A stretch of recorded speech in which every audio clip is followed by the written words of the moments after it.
Good evening, ladies. Kavod Haraf, how are you? Thank God. Oh, All right.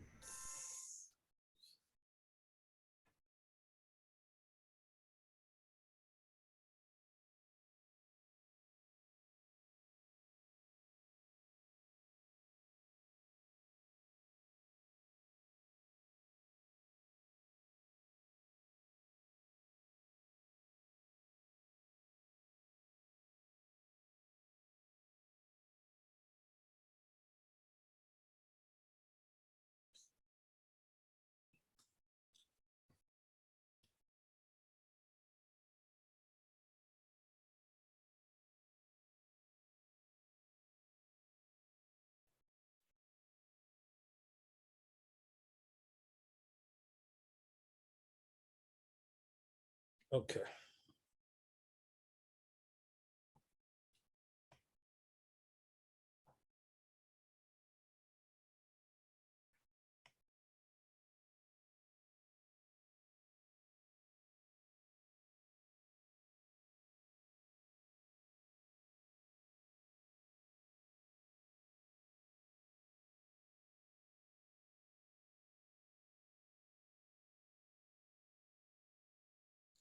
So we're going to continue in the Bet Yosef here. It says like this. Mash katav ve'echi damet kecheres.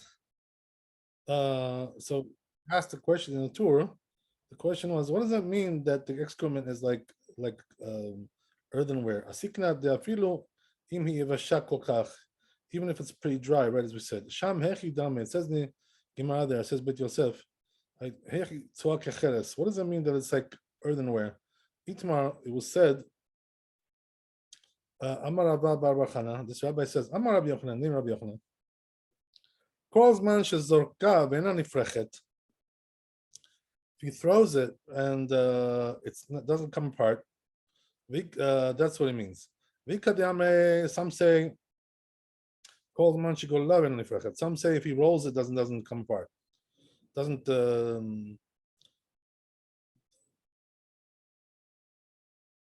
Doesn't become like dust, right? That's what it means.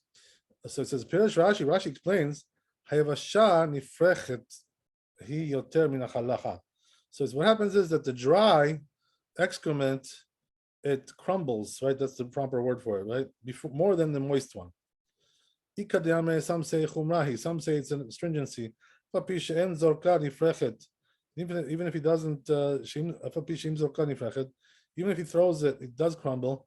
But since it doesn't crumble when you roll it, it's still considered to be lachahi. It's considered to be still moist. Katav Rosh says the Rosh, the Kaimalan Kadishna Bata. We hold like the last language there. The Kachem Divrei Rabbeinu. That's what it says in Rabbeinu in the Tur. Rabbeinu Yonah. What about Rabbeinu Yonah? He says Piresh Behepech. He explains just the opposite. Shafa Pishem Golani Frechet Tewa. That even though if he rolls it, it gets crumbled. If Sharsha Zorkav Nifrechet. Could be that he throws it, it doesn't get crumbled. According to this, he says Have Lishna Bata Lekula. So then, according to that, the second language in the Gemara would be lenient. Katav sheyesh poskim kadishna bata. He says some poskim like the second language, ulakula. That means it's lenient. Vehu uzal katav, and he himself though writes the isra deoraita hu. So since it's a prohibition of the Torah, halacha kadishna de machamir. So we go according to a stringent opinion. Hilkach says therefore calls man shezorka ve'inani frechet. If he throws it and it doesn't get crumbled, asur, it's forbidden. Again, Pasak Rambam, so it says in Rambam, Zal, Shkatav, Pek Gimel, Minchot Kirat Shema. He says over there in third parak, Im Haita Yevesha Yoter Micheres. If it's more dry than the earthenware, right? Ad Sheim Zorkat Yitparech. What does that mean? If he throws it, it'll crumble. Harahi Ki Afar. Then it's considered to be like dust. Dust of the earth, right? As we say, right? Mutar Likrot Kenegda. So then you can read Kirat Shema with that being next to you. Katav Rabbeinu Menuach, says this rabbi, that which we say that it's allowed, it's permitted, when it crumbles, that's only it doesn't have bad smell. Shame loken, because if it's not so, so even if it's like dust of the earth, right? Still, if it has a bad smell, which has a source. Adkan v'liyan halacha says, what's halacha? Says Bet Yosef, Eli the naktinan ki Rambam. We pass like the Rambam, the Rabbeinu Yonah, and also this rabbi. That's how we go. That's what he says. Okay.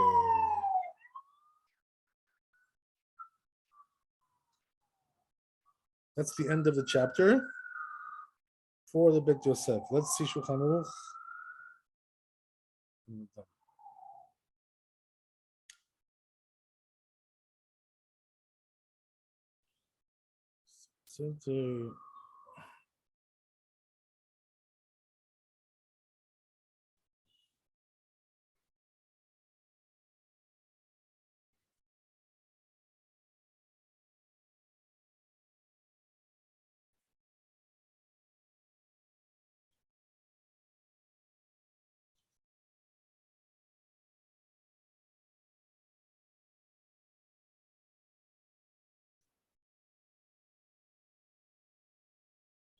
So says Shulchan Aruch, Miraglaim shenivleu bekarka. If you have the urine which got absorbed into the ground, if it moistens the hand, asur likot kenegdam. You can't read with that there. V'yesh omrim, and some say, deno asur rak metofiach hamelech latpiach. And the Rama brings the other opinion, right, which is that it's only forbidden if it moistens twice. What does it mean, moistens twice? It'll moisten the finger, and then the finger can moisten something else. So that's already a larger level of moistening, right? But it seems like the halakha is like the first opinion. So therefore, right, that's the way we go.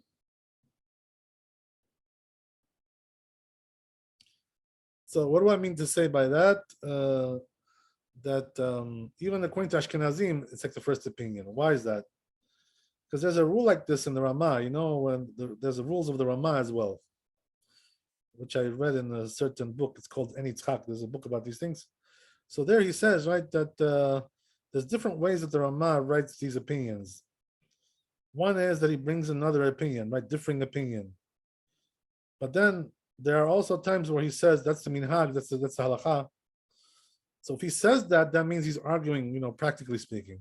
Otherwise, he's just bringing the other opinion, but not really poskening like it, right? But here, what is he saying over here, right? So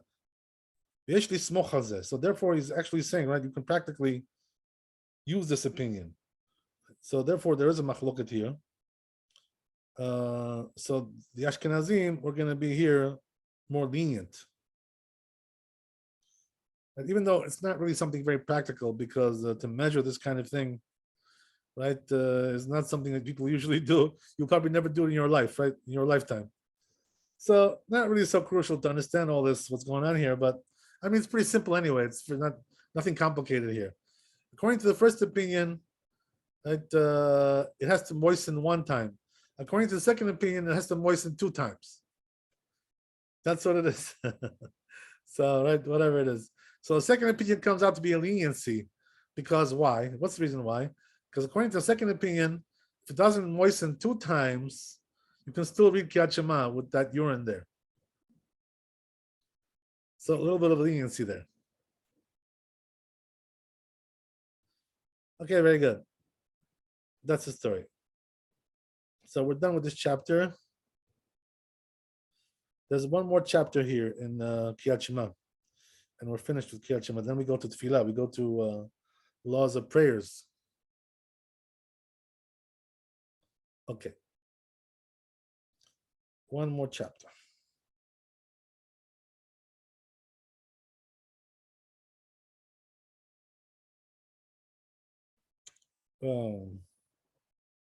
No, sorry about that. There's actually a few more. Not one more. I don't know why I thought that, but there's actually a few more here. Like about 6 or 7. Okay, anyway. Going to the next chapter.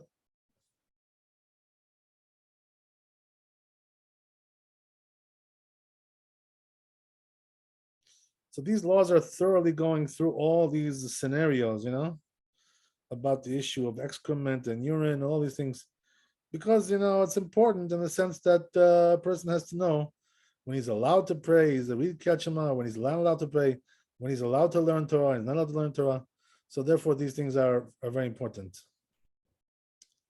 And as we said, right, they do also apply to other cases as well, not only Kriyat Shema. So therefore, they are quite, crucial. Okay, good. So let's go to the next chapter, which is 83, Pei Gimel.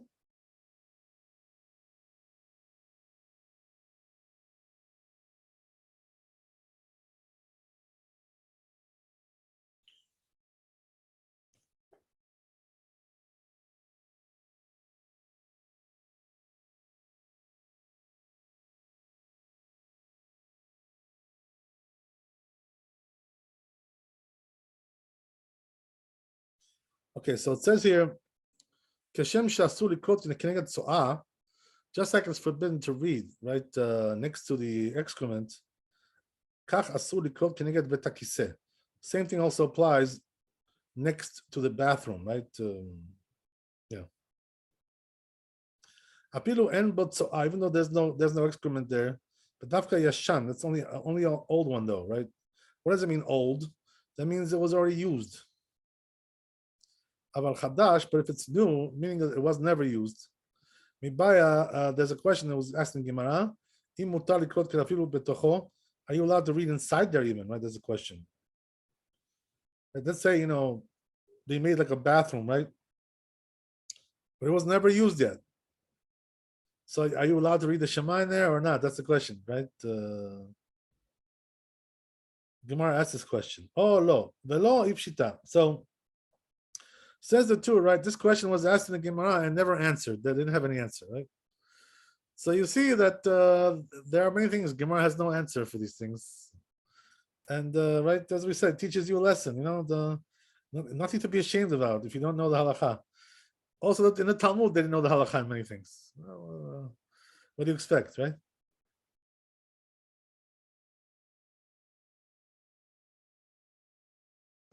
Kavod Harav, this is a take or answer. Yeah, it's I don't know exactly if it says there teko, but that's what it means, right? More or less, right? Okay, thank you.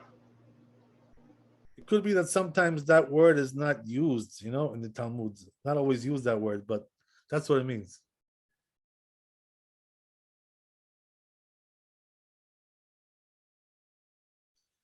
Okay, so let's see the Bet Yosef here on that.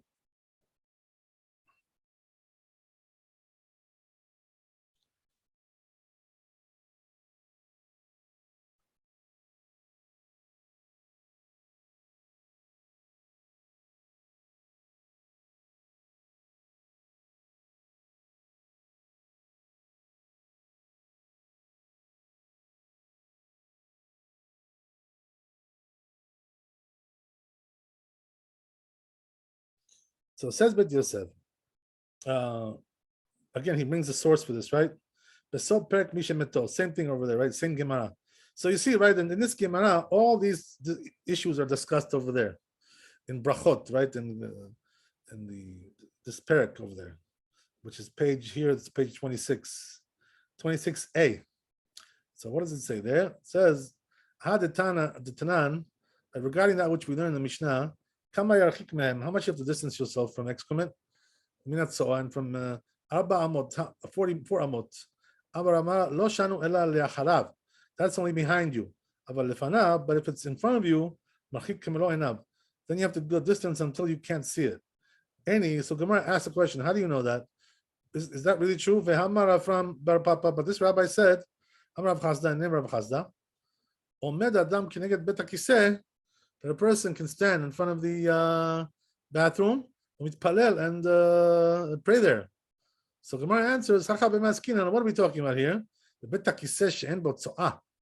That's talking about a bathroom which has no excrement, right?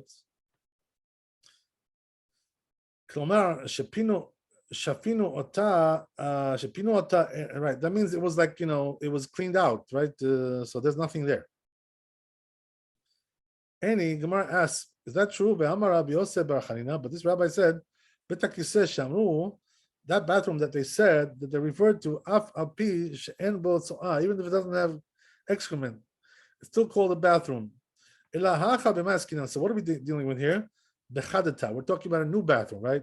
So what does that mean? As we said, right, it was never used. Chadata. Right? So Gemara says, but this was asked already by Ravina, this question. He's minol betakise mao. So the question was like this, right? If he made it into a bathroom, but he actually never used it. This happens all the time, right? With new buildings, right? They just build a building or build a new house. So the bathrooms haven't been used yet, right? So the question is, what is the din, until it's used? So yesh zimun or en zimun, right? So the question is, preparing something, is that considered to be like it's already made, or it has to be actually used? He says that when Ravina asks this question, that's only talking about praying inside the bathroom itself. But when it comes to next to it, right? There's no question there. It's obviously it's allowed. So he says that the Rif never questioned he didn't mention this question. The Ravina of Ravina. So that implies, since he didn't mention it, that we go lenient. This is the reason why I didn't mention it.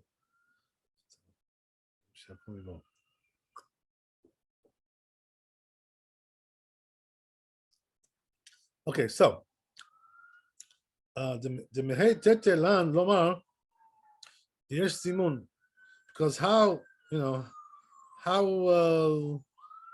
How would you know, right, that there is this issue of preparing something? Katvu Rabbeinu Yonah, says Rabbeinu Yonah, ve'arosh in the Rosh, the Tameh mishum dehava sfika b'milta d'Rabbanan. They say the reason the Rif was lenient is because it's a rabbinical doubt.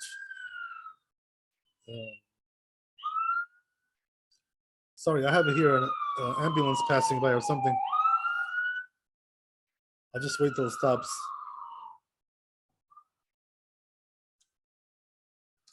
Okay, so as we said, right, the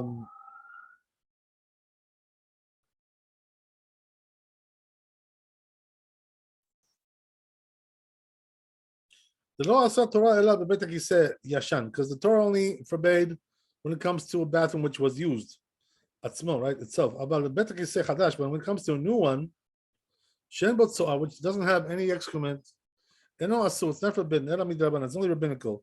Mibaelan, and then they asked, right, regarding that, be'azmanah be'alma ech hashinan lebizayon or lo. So the question is, if they made it into a bathroom but it was never used, is it considered to be like disrespectful, but to pray there? That's the question. Even though it was never used yet.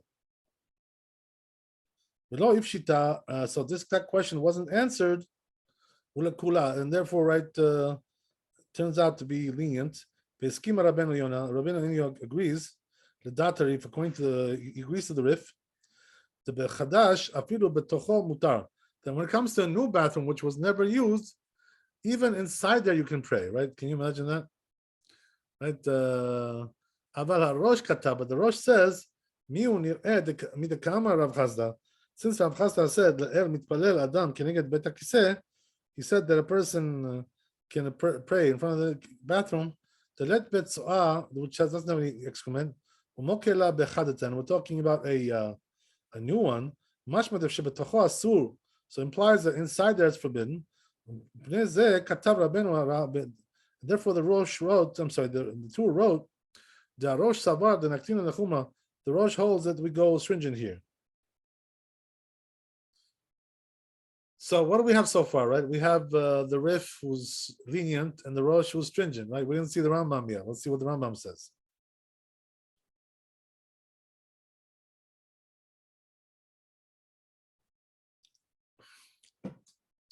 So it goes on about Rabbeinu Yocham, but Rabbeinu Yocham Katab, B'Shem Rosh, he writes the name of the Rosh, Delakula Naktina. We go stringent, lenient, he says. The Fisher Ash and Atana Rosh Tam Redivreh. Why? Because he saw that the Rosh gave a reason for the words of the Rif. So he thought that he supports that. Right? So he thought but he didn't pay attention to what he wrote afterwards, right? The Rosh. But it seems like it says like this, that since Rav Chasda said, above, that a person can pray, but and the words of Rabbeinu Chem are not so clear, because he wrote beforehand, the inside the bathroom, even if it's new, it's forbidden. That's what the Rosh said. So then how he wrote right afterwards the name of the Rosh, that we go lenient. But here we go, right? So Rambam is machmir here, right? So meaning what? That he goes like the Rosh here, right? So the Rif is left by himself there. Because he wrote in the third parak of Kiryat Shema, if it's a new bathroom, right? Which was made, but it wasn't used yet. Right? You can read Kiryat Shema next to it, right? Not inside. It doesn't say inside. But it says not inside. So he says right here, since the Rambam and Rosh go like one opinion, they agree. Right? That's how we go, right? 2 out of 3, as we said, right? The famous 2 out of 3 rule. So again, right, we see the same thing over here.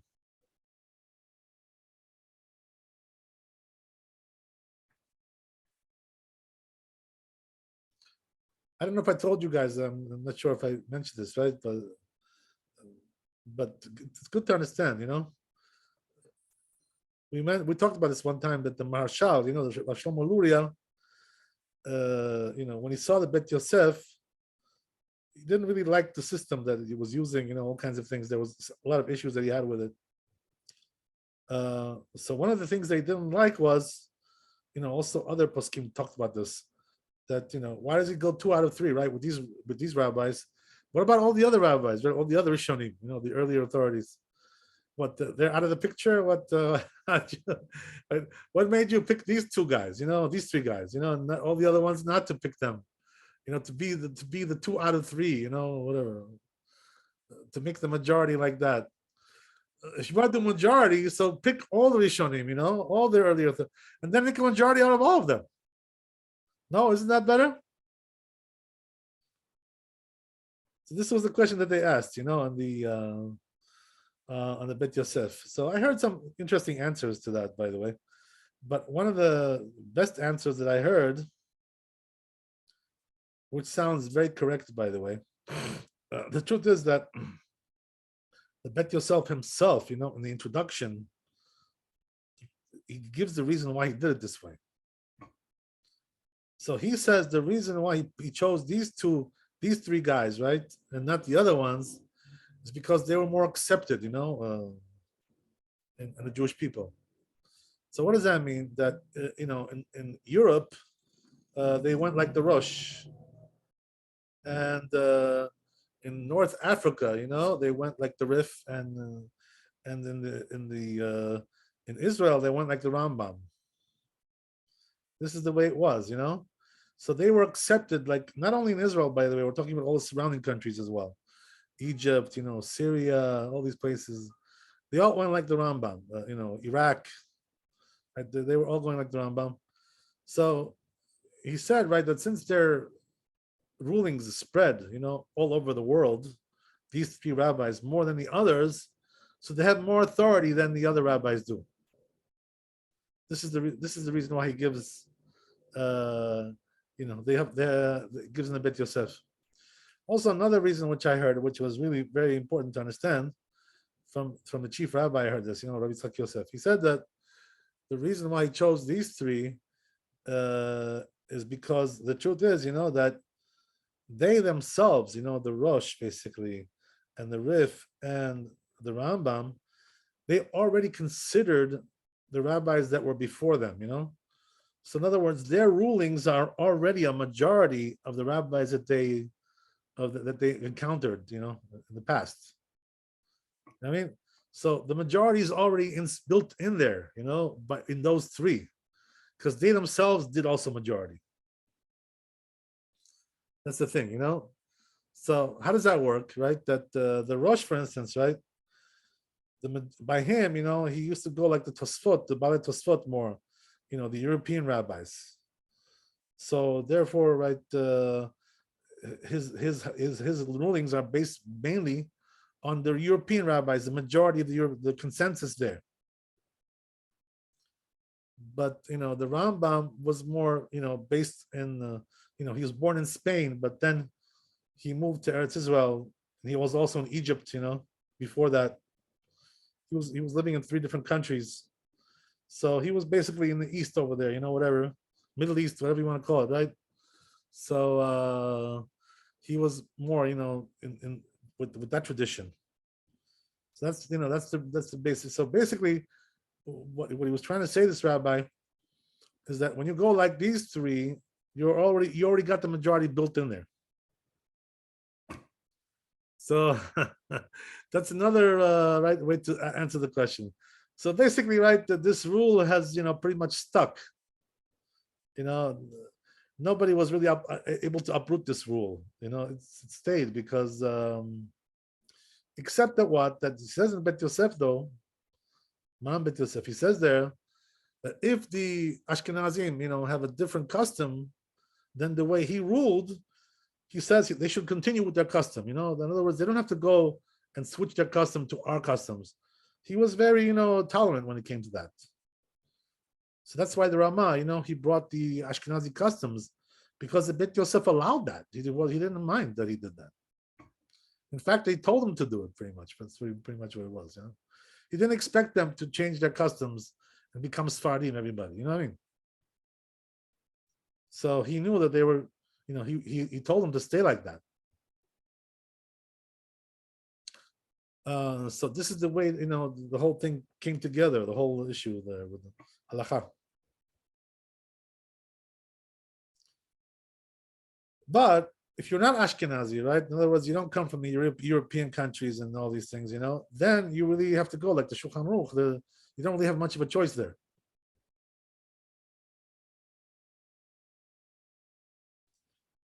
Okay, so anyway, right, as we said, getting back to what we said, Katav Rabbeinu Yonah, he brings Rabbeinu Yonah here. Tafka Yashen, it's Yashan. He says that's only applies to old bathrooms, right, as we said. Meaning what? It was used, right? Aval Chadash, but if it's a new bathroom, never used, lo. Klomar, so she explains it like this. Afa Pisha Enbo Akshab. So he explains it a little bit differently than what we just said before. He says, right, that even though it doesn't have now excrement in there, but since it was already forbidden from the beginning, in other words, it was already used beforehand. Asur hu minat Torah, so therefore it's forbidden from the Torah. Because it's not a holy, right, encampment there, right, in that bathroom, whatever. The whole davar. So it says anything which she'asur min Torah, which is forbidden from the Torah. It says hachinami asur keneged arba amot shelo.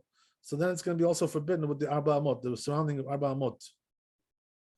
And this is the reason why he says, right, you can't pray even, within 4 amot of the bathroom. By the way, what about the din today? What's the din today? Can you pray, right, within 4 amot of the bathroom, or is it a problem today? Anybody have an idea about that? Is there any smell or no? Yeah, obviously it has to be no smell, right? Because otherwise it's going to be a problem. But the question is, what about if there's no smell? So according to this, right, you're not allowed to do that. But the truth is, nowadays we're lenient about this, and the reason is because we have a door, right? So even if there is no door, by the way, the fact that there's a doorway, in other words, it's a different domain, it's a different room. So therefore, since it's a different domain, the rule is that we're not concerned, when you're outside of there, when you're next to it. All the more so when there's a door there, right? That's even better.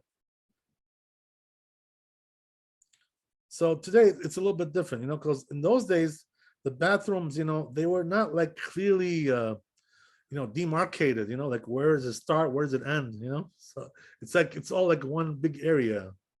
So then they had to tell you, right, if there's a place where they use it as a bathroom there, don't pray within 4 amot of that place, right? That area. But now today we have walls, and we have fences and we have doorways and all, in those days they didn't have those things many times. So therefore, really, there should be no problem in our times, to pray next to the bathroom, like as long as there's no smell there. I mean, you have to use your judgment a little bit, like that's why God gave you a brain, you got to use it. But in general, right, there should be no problem with that. Okay, so let's see the Shulchan Aruch here.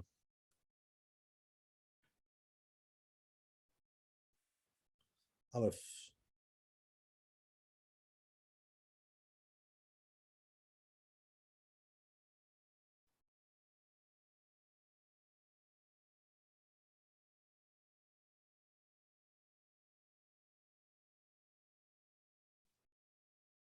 So it says like this, right? Asuri kol keneged beit hakisei yashan. You're not allowed to read Kriyat Shema, right, in front of the bathroom which was already used. Afilu pinu mimenu hatzah, even if they cleared out the excrement there. So he brings already my my advice to you here. That only applies when it doesn't have partitions, right? But if there are partitions, meaning what, there's a wall around it, right, as we said, right, or a fence, whatever. Even though there is excrement there, so there you can read next to it, no problem, right? There's no problem there, because it's a different domain. That's the whole thing, right? But if it doesn't have partitions, so it's just like one open area, right? Then, right?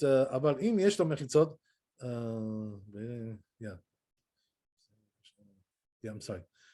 I didn't read it right. Is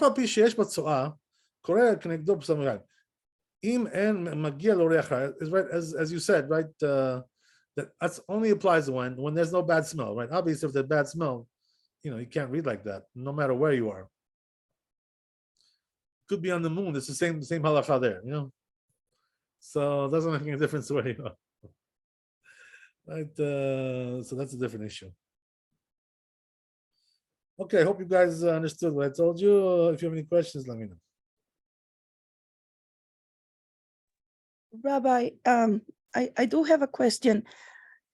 Those in jail that they have the toilet next to them, are they allowed to get out of that place or no? Yeah, well, we should send them a letter. Since they're religious Jews, you have to let them out, because they're not allowed to pray with a toilet inside the jail cell, right? You think they'll listen to us? I don't know. I doubt it. But it made me think about those people that are in those situations. So therefore, the rule is like this. Because in Israel, by the way, they have the same thing. The jails have the same issue. Mm-hmm. The toilet is inside the cell. Yeah. And by the way, they don't mean to be disrespectful when they do that. It's not, it's not because of that. It's just that it's not practical every time, these criminals should go out, go to the bathroom, it's like it causes a security problem, you know what I mean? And this is the reason why they don't want that. They don't want the inmates going into the bathroom, They could, meanwhile, do something, escape, or kill somebody. God knows, that they could injure somebody. So these people are dangerous people, we don't want them, roaming around the jail, you know what I mean? Mm-hmm. This is the reason why we don't want them to have a separate bathroom. It's not a good idea for them. It's not intended to be some kind of insult to them. But anyway, right, what's the what do you call it? What's the solution to that? The solution is the poskim say, right, that if you're in a situation like that, just like I told you guys, when you're on a plane, right, the same issue, mm-hmm. which is, you close the toilet seat and then you can, do what you have to do. Because, once you close it, it's like a partition, as we said, right? Same thing as a partition. What difference does it make? Once you close it, it's closed. They don't have closable toilet seats in a jail, though. They're covered. Yeah, I think they have covers there. No, they're not. Oh, okay. I don't know. Well, if they don't, I don't know what to tell you. They have to cover it with something. You know what I mean? Maybe a shirt. Yeah, whatever it is, just you got to cover it, whatever you do. Mhm. Thank you, So, Rabbi. so if Shoshana is right, then I guess you have to cover it. But I'm not so sure, by the way. How do you know they don't have? Have you ever seen the inside of a jail cell? Well, it really can They're vary from aluminum, they're not different covered. countries to different countries. To Maybe in different countries, but in this country, most jails they don't have a cover. That's on. very interesting. And by the way, what do you call it? In Israel, they may have them. I really don't know, to be honest with you. I haven't really checked that. As we said, right? If you don't have it, cover it with something else. Just take like a board or something, and cover it. Whatever, God knows. I would imagine probably more likely if they're a religious Jew, they could get like a pass to some place where they could pray. No, it's not going to help them because they're making blessings there. They don't let them out for prayers. They don't. That's a civil right thing. They don't have to give them a toilet with a cover on it, but they would have to give them if they need to pray. They would have to make arrangements. Unfortunately, that's not the way it works. Okay, I'm sure you must know best. No, I'll tell you why. Because we're talking about like Jews are making blessings all the time. 24 hours a day, 100 blessings a day. What do you think? For every blessing, they're going to let you out? Doesn't work like that, right? Kavod Harav, there's a book called To Remain a Jew, I think it is, by a rabbi who was, I think, from Russia. Yes. And he was in a situation when it was back in the Bolsheviks, where he was in prison, and he relates and tells a story that, they caught him in jail, whatever, and he had to cover the toilet in order to daven. Yeah, that's it. That's the way you gotta do it. What else can you do? Mm-hmm. Okay, so anyway, right, that's the story there. But I would imagine, there's even more leniencies that we can employ, in cases like that, which are like pretty much, it's very emergency kind of a case, There's probably even more leniencies there. I'm not going to get into it now, right? Whatever. It's not really our scope now to get into that issue, but just touching the surface. Okay, very good. So that's the story there, and what else we got left here?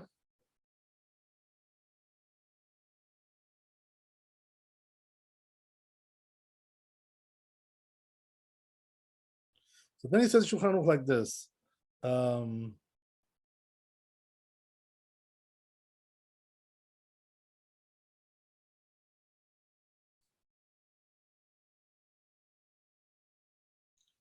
This Shulchan Aruch already is something else. Okay, we'll go on with the tour. Let's go on.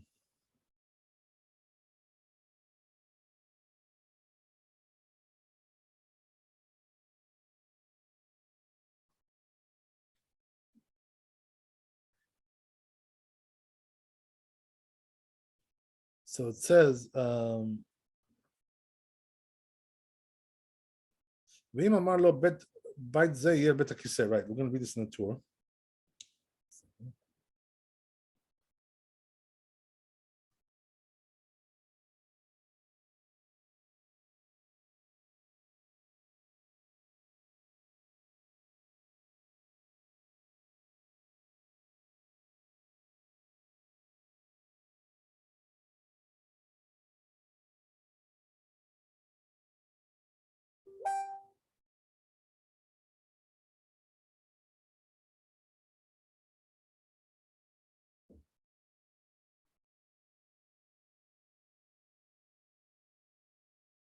Right, so it says the tour a little bit further.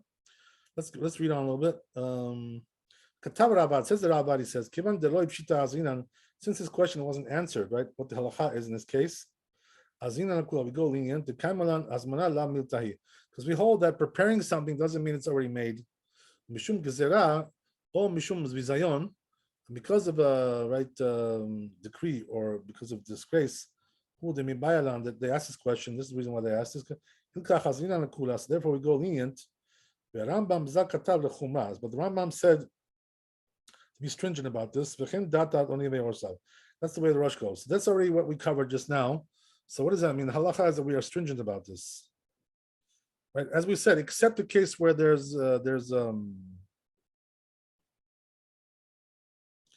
except the case where there's partitions, as we said, right? When you have partitions around it, you can be lenient, no problem. But dafka betocho. So now it says right this, right? That's only inside there. About kenegdo mutar, but next to it is allowed. Okay.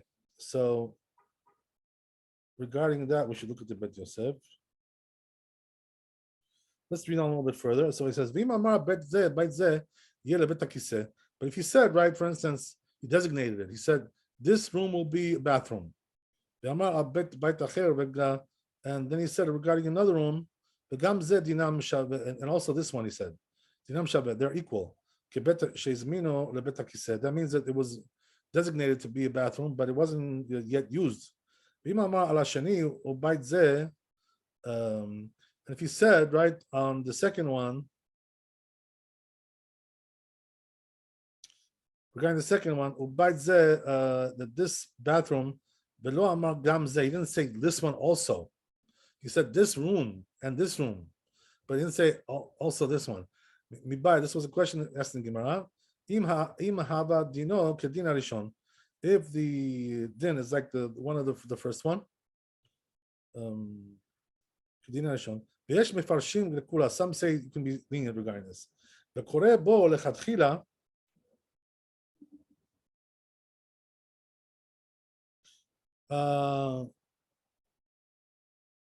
So he says, therefore, you can read inside there lechatchila. The Rambam says the Chumad to be stringent about that. Shem kara, that if he called it a bathroom, right? Yatsa, aval lechatchila lo ikra. Right. So he says b'diavad. If he did it, it works. But if he shouldn't do it there lechatchila, shouldn't pray there. He shouldn't call it a bathroom if he wants to pray there. Amar Rava Hanemile Bateknesiot de Parsae. Okay, that's a different story. Let's read the Bet Yosef a little bit.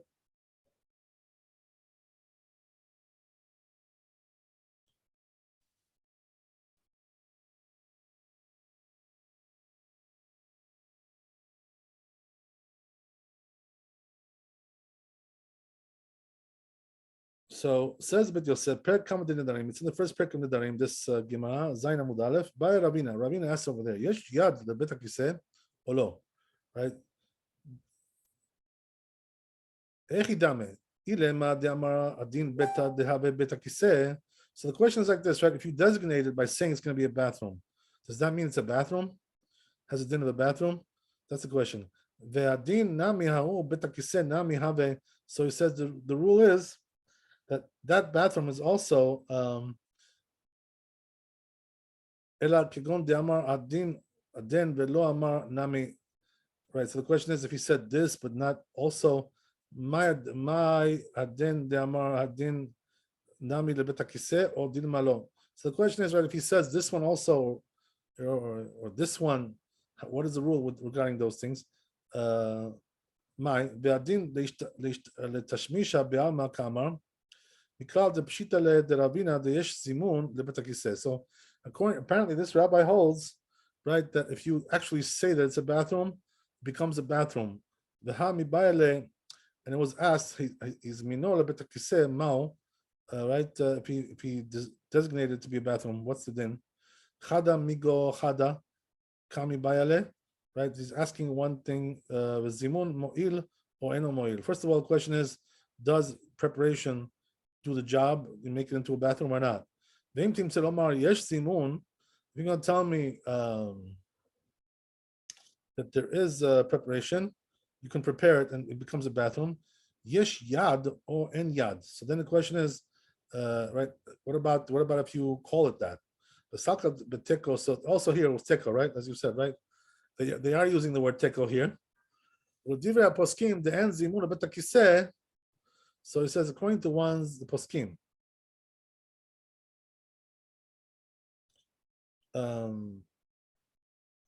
That say that you can't prepare when you prepare the bathroom. That's not enough. pshita, right? It's clear, it's obvious to shara that it's allowed. B'chol gavne, in any case, aval kedidu Rambam uberosh. But according to Rambam Merosh, shesorim, that they hold the yesh zimun, that there is preparation. What does that mean? That if you prepare it, it's considered to be a bathroom. Ki amar v'haden betanami. If he says, right, that this bathroom will also be a bathroom, but they asur, then it's for sure forbidden. They amar v'haden beta. And if he said, right, this room, he didn't say also.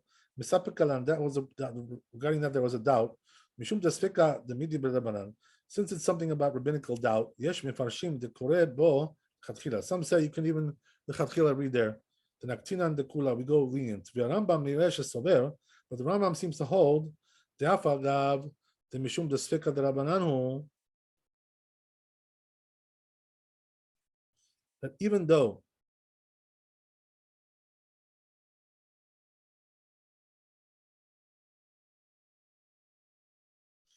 that it's a rabbinical doubt, naktina lekula, we usually go lenient. Hainu dafka b'inyan b'diavad. That's only b'diavad, after the fact. But the chatchila tzarich lachush b'davar. You have to be careful about it. The chatchila. Ufichach says therefore katav pek gimel minchot kriyat shema. Therefore he writes over there, hayush net batim. Right? If you had two rooms, zimen echad mehem lebet hakiseh. He designated one of them to be a bathroom.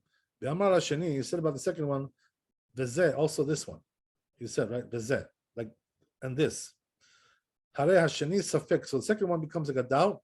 Im he's mino lechach, if he's considered to be like he designated it. Im lo, if not. Therefore he says, en korin bo lechatchila. We don't read there lechatchila. Ve'im kara, but if you did read it, kriyat shema there, yatzai, full obligation. Amar gam zeh, if he said also this, hare shneim muzamanim. Now they're both designated to be bathrooms. Ben korim behem, we don't read there. That's the end of it. So he says we go like this opinion. Interesting. Okay. So he paskins like the Rambam basically, right? That's the bottom line. So let's see the Shulchan Aruch here.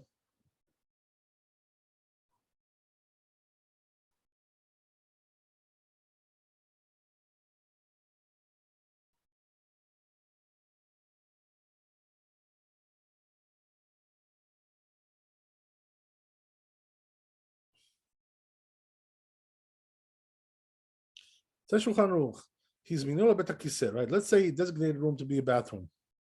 But he didn't use it yet.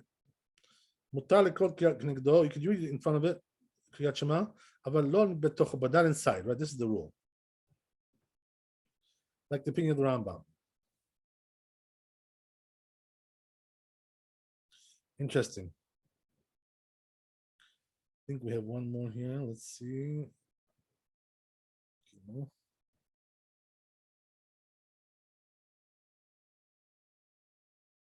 So it says in Gimel, Amar bait zeh bet hakiseh, right? Let's say he said, right, this will be a bathroom. He actually said it, right? Amar al bait tacher, but he said about a different room. The gam zeh, also this one. Dinam shabbat, they're all equal, right? So they're both. Amar al hasheni ubait zeh, but if he said about the second one and this room, but he'd say this also. The second one's a doubt. If it's designated or not. It says it's a doubt. Therefore, he says, therefore, we shouldn't read inside there. And if he did read there, yatzai, full obligation. So again, right, we're going according to Rambam. Then in this case, since it's a doubt, right? So therefore, b'diavad, if you read it there, we say full obligation. Doesn't have to read it again. So just to get it clear, right? What's the doubt over here? Just to clarify this whole thing. The doubt is like this. First of all, we said number one, that if he designated it to be a bathroom but it's not a bathroom, the rule is that he can pray in front of it, but not inside there. Once it was designated. But when it comes to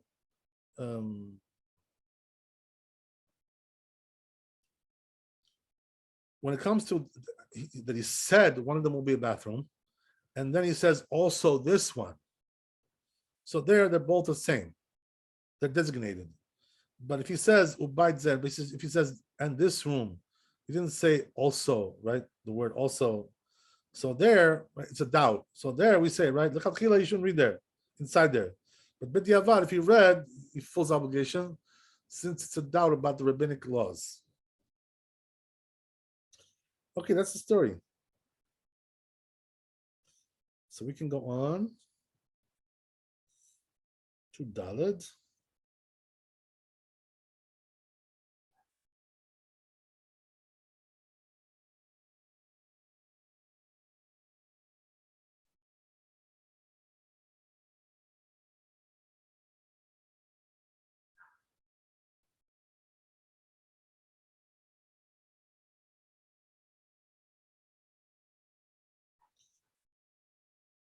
Right, so we have to read the tour here. It says the tour like this. No,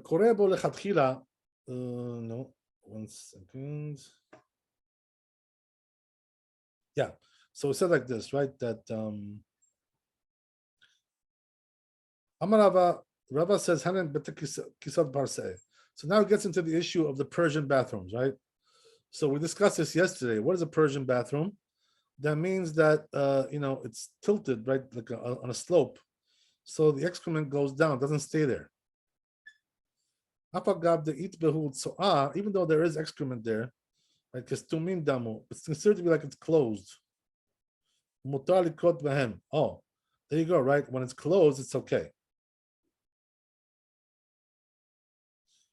So that also supports what we're saying, right? That if you close the toilet, you're good. So therefore you can read inside there. Rashi explains, they're like deep inside the ground there. And he said they're far away, also they go down, from the top. So what happens is that the excrement goes down far away. And we're talking about a case where there's no smell, obviously. So says the Ri, which is our bathrooms. What about our bathrooms, right? He's talking about in Europe, 1,000 years ago, right? What was going on over there? So he says, even though they are closed, he says, but he says they also urinate there. So he says, therefore, it's not proper to read there. So what does it mean to say by that? It seems like they also urinate like around it, not inside only. Today we don't do that, right? Obviously, we're a little bit more conscientious today. But in those days, that's the way it was, because we're talking about ground, right? We're not talking about tiles. It's not tiles, right? It's not a tile floor. Okay, so that's the story there. So that's the end of the tour. Let's go to what Yosef.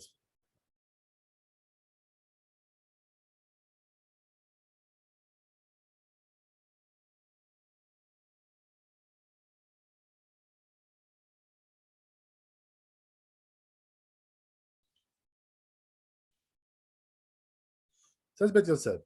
It's also over there, right? The Gemara, as we mentioned in Brachot. Not which Rabbeinu says the two wrote in Rashi. Shapian berachok arbamot, that they're also the distance of 4 amot away when they roll down. Right?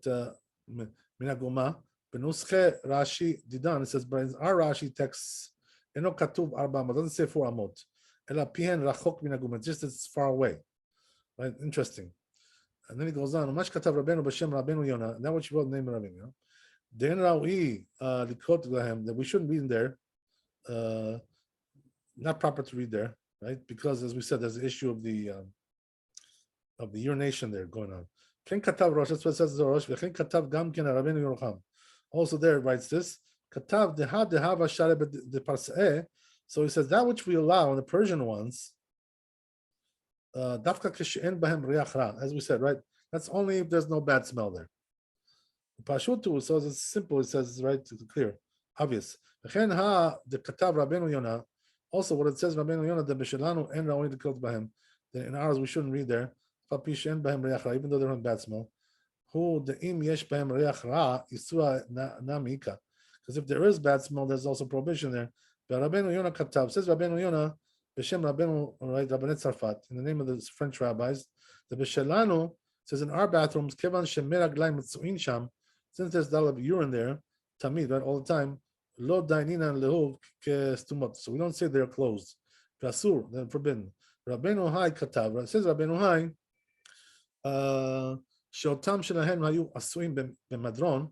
So he says the ones that are made like with a slope, as we said, Binyan Shamayim Yordim Maim, that the water, the urine goes down, right? Miyad, go right away. The Fichach Dainina Lahu Kestumot. Therefore, we consider to be like closed. Mutar, and therefore it's allowed.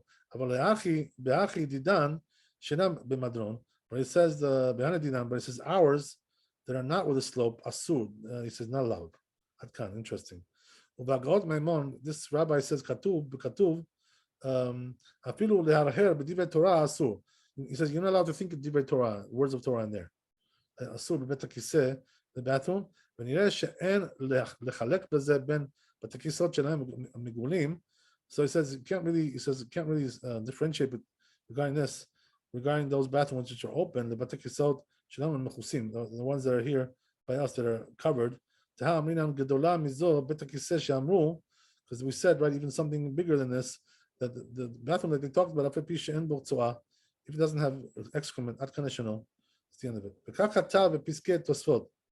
Right, that's what it says in Piskei Tosfot, Sanhedrin, Per Kohen Gadol, right over there. Interesting. Okay, so let's see the Shulchan Aruch. I guess we'll stop here.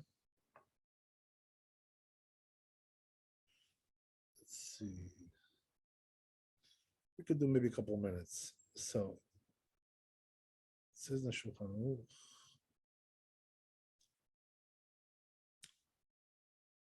Yeah, so it says like this.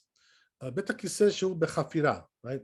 As we said, if there's a bathroom is dug in, right, deep, like those Persian ones, and the opening is 4 amot away, minaguma, from the toilet.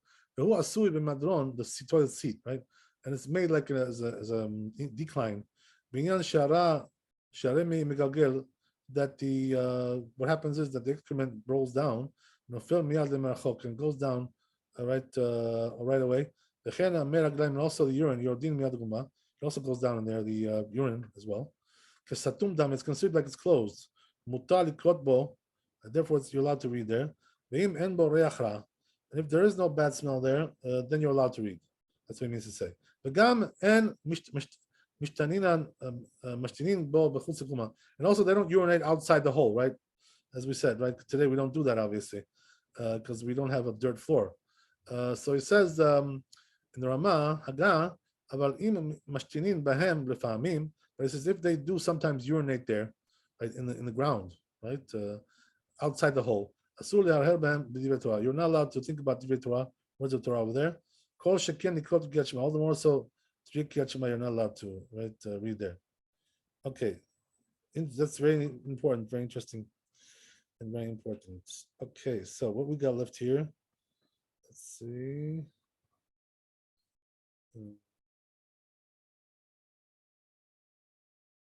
What's left here?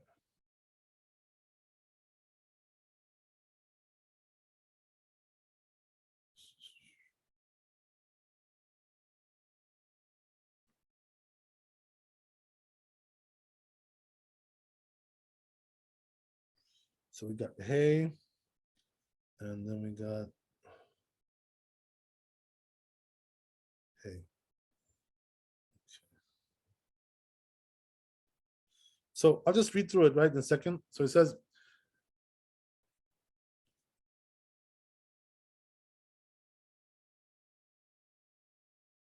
again, right?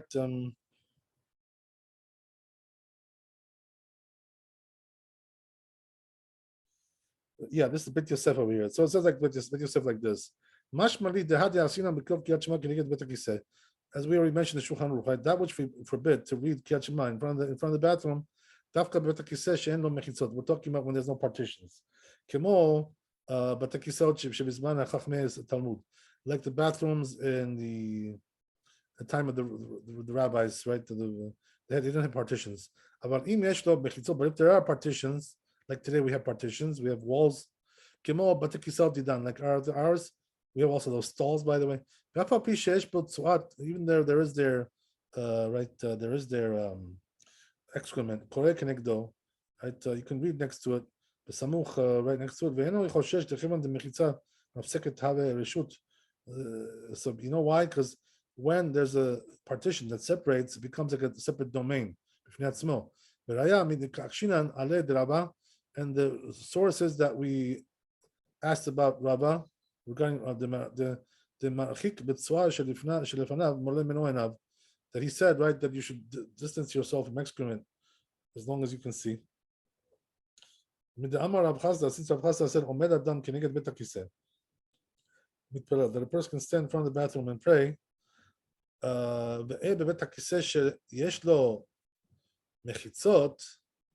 And if you're talking about a bathroom which has walls, my kushya, then what's the question?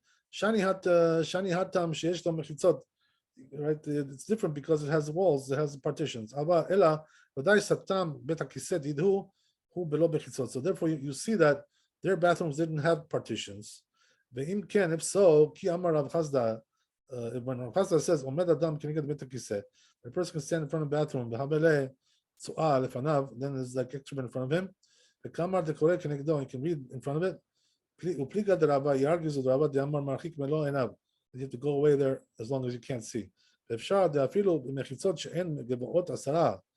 says it may apply also even if these partitions are not 10 tfachim high, up to your waist. As long as you can't see the floor of the bathroom, you're allowed to read there.